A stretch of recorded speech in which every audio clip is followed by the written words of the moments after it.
There is a question that has quietly followed humanity for centuries.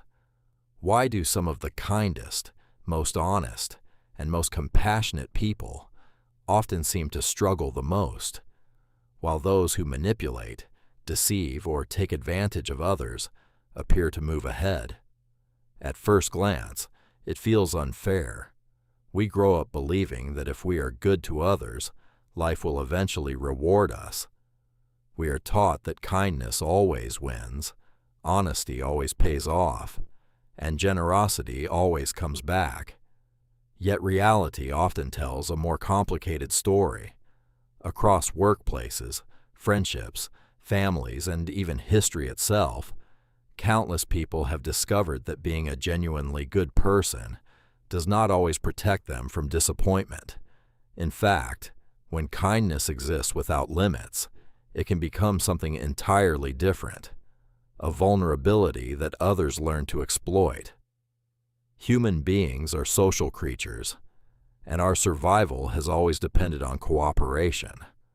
Long before cities, governments, or technology existed, people relied on trust to hunt, share resources, and protect one another. Those who helped the group increased everyone's chances of survival. Kindness was never a weakness. It was one of the greatest strengths our species ever developed. But evolution also produced another reality. In every community, there have always been individuals willing to benefit from the generosity of others without offering the same in return. The balance between cooperation and exploitation has shaped human relationships for thousands of years, and it continues to shape them today in ways we rarely notice.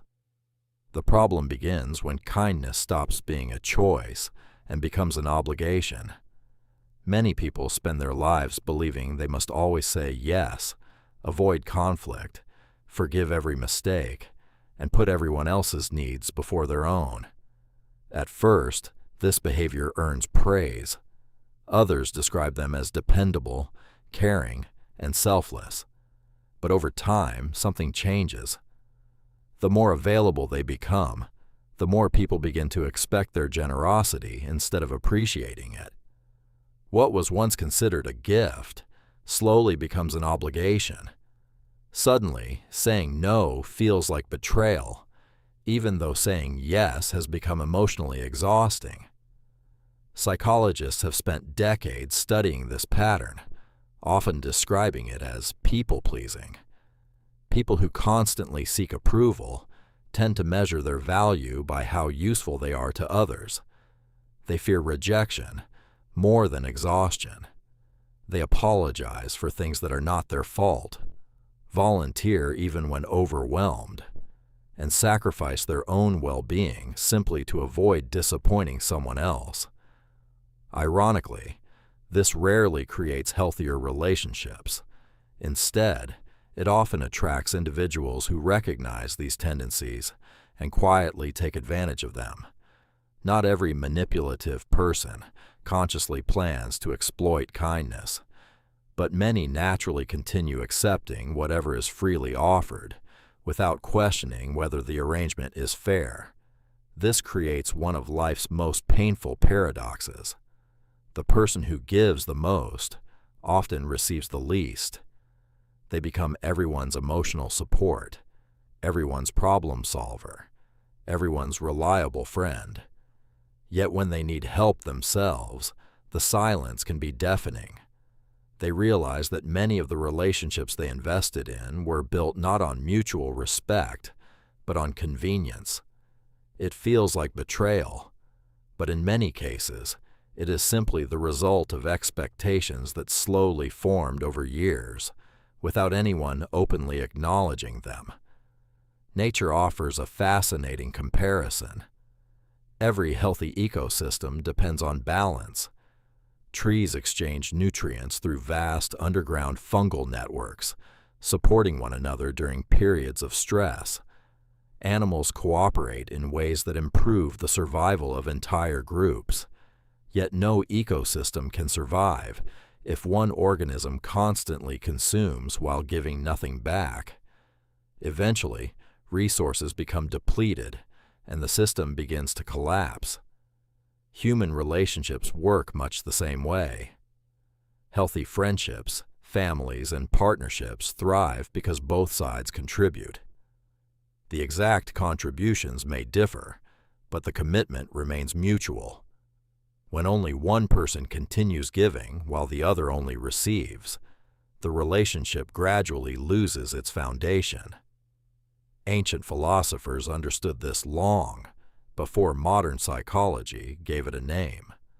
The Stoics believed that kindness should come from strength rather than fear. According to their philosophy, generosity has value only when it is freely chosen. If someone helps others merely because they fear rejection or conflict, they are no longer acting from virtue, but from anxiety. True wisdom requires both compassion and self-respect. Without self-respect, kindness slowly transforms into surrender, and surrender rarely earns genuine appreciation. One of the greatest misconceptions in modern society is the belief that setting boundaries is selfish. In reality, boundaries are what allow kindness to survive. They protect our energy, our time, and our emotional well-being from constant depletion.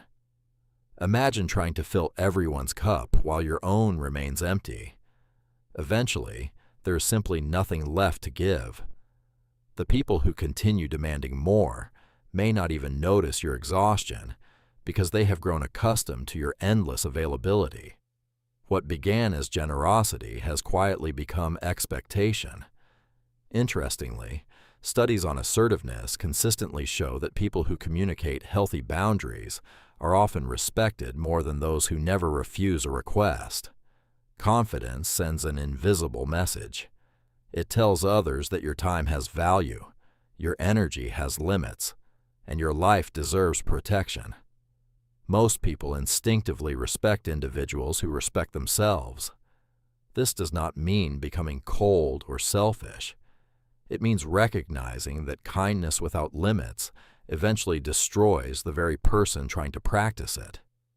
History repeatedly reminds us that many great leaders, teachers, and visionaries were compassionate, but they were never endlessly accommodating.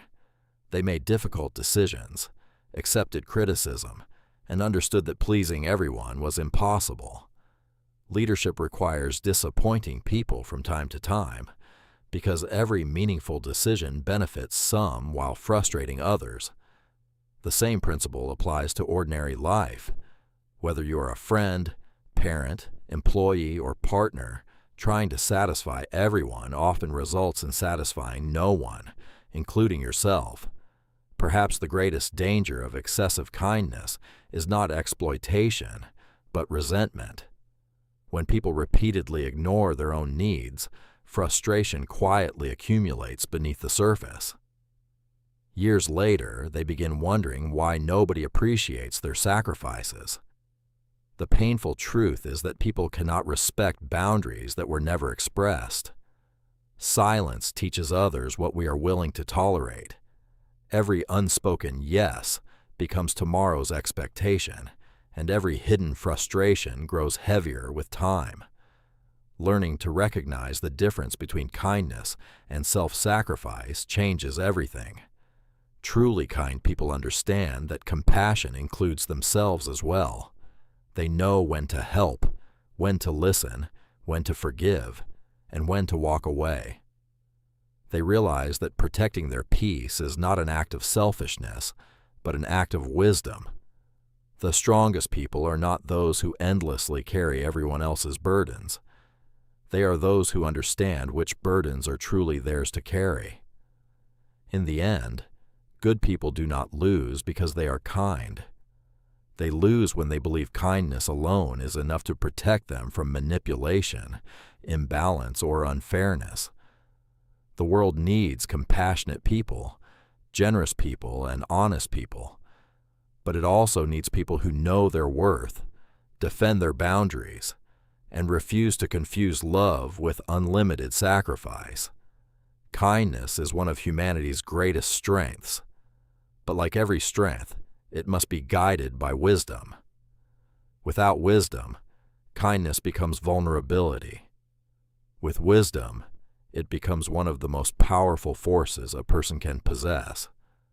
Perhaps the real goal in life is not to become less kind, but to become wise enough to know where your kindness belongs, who truly deserves it, and when walking away is not a failure, but the greatest act of self-respect you will ever make.